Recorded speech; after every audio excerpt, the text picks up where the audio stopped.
Pour ce qui est de l'intervention de l'armée de l'air du Nigeria, c'est un peu vers midi qu'après avoir analysé la situation, en discussion avec les responsables militaires, le patron de la garde républicaine, le chef d'état-major général qui était en France, qui a dirigé les opérations de loin et qui s'apprêtait à prendre le vol et venir à Cotonou.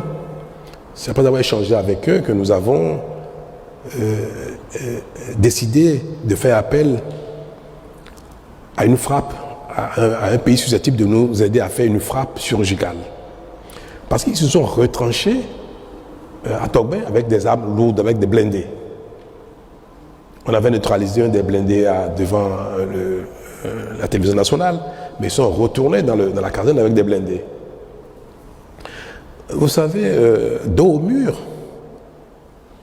ils peuvent encore faire des bêtises. C'est-à-dire commencer dans la caserne à tirer, à faire n'importe quoi, sachant que la cause était perdue. Nous avions nous aussi positionné des blindés non loin du camp pour les convaincre, résoudre à déposer les armes. Vous ne pouvez pas être certain que des gens qui ont fait une telle folie soient quelques minutes après capables de raison, dire bon, on laisse tomber. Donc il se pourrait qu'il y ait des échanges qui feraient beaucoup de dégâts dans le quartier de Togbin. La base est au cœur de Togbin. Je ne peux pas être président de la République, c'est parce que j'ai été éprouvé il y a quelques minutes que je vais dire, peu importe les dégâts que ça va occasionner, peu importe les vies innocentes qui pourraient être perdues. Mais nous avons dit, il ne faut surtout pas que les affrontements entre l'armée loyaliste, l'armée tout court et ces voyous engendrent encore des pertes en vie humaine. On avait déjà perdu 2 personnes. À cette heure-là, je savais déjà que l'épouse du général Bada était déjà décédée, je savais déjà. Je savais déjà qu'on vient de perdre un des soldats de la garde républicaine. Je venais de voir un deuxième qui a reçu une balle qui a brisé complètement le bras. Donc pour moi, nous étions en train de perdre déjà 3 personnes. Est-ce que ces voyous, il faut les bombarder, les anéantir et les tuer? Nous avons aboli la peine de mort au Bénin. Nous n'allons pas, par nos armes, tuer des gens qui sont dans le crime. Il faut les arrêter, les condamner, mais pas les tuer. Il ne faut pas non plus tuer d'autres soldats qu'on savait très bien dans le camp, mais non partisans de cette affaire-là. Quand je viens de vous dire, suivez-les, ils sont avec nous. On savait déjà qu'il y avait plein de gens dans le camp qui n'étaient pas avec eux. Des gens dans le camp nous appelaient. On a eu des appels de soldats dans le camp qui disaient mais non, on n'est pas concerné, ce qui se passe c'est pas bien, et comme ça, qui n'étaient pas avec eux. Il faut préserver ces vies-là. Nous ne disposons pas d'aéronefs susceptibles de faire des frappes ciblées pour détruire 1 ou 2 de ces blindés, parce que c'est leur seule arme, c'était ça. Ce sont des armes puissantes, en face desquelles il fallait déployer la même force de frappe. C'est vrai, nous étions en supériorité. Toute l'armée béninoise, avec une vingtaine de garçons, c'est vite fait. Mais il y aurait dans tous les cas, si on avait utilisé nos armes, il y aurait des dégâts. Il y a un type d'arme dont le Bénin ne dispose pas. C'est des aéronefs susceptibles, très haut, de faire une frappe millimétrée. Peut-être que les temps à venir, nous allons l'acquérir. Mais vous savez, nous venons de loin. Et nous consacrons nos ressources à nous assurer du minimum. Notre stratégie de lutte contre le terrorisme, de préservation de la sécurité intérieure du pays, requiert des acquisitions assez spécifiques. Les terroristes n'utilisent pas des blindés.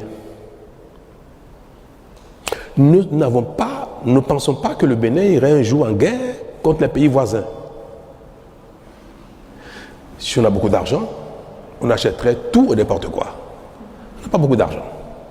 On achète ce qui est utile, important, impératif pour nous. Donc avoir des avions qui coûtent très cher, à l'achat, à l'entretien, à l'utilisation, pour tirer sur des blindés, autant le Nigeria peut disposer de cela, autant ce ne serait pas raisonnable que le Bénin investisse des centaines de milliards pour acheter de telles armes, même si l'utilisation peut s'avérer nécessaire à certains moments de la vie, comme vous venez de l'observer.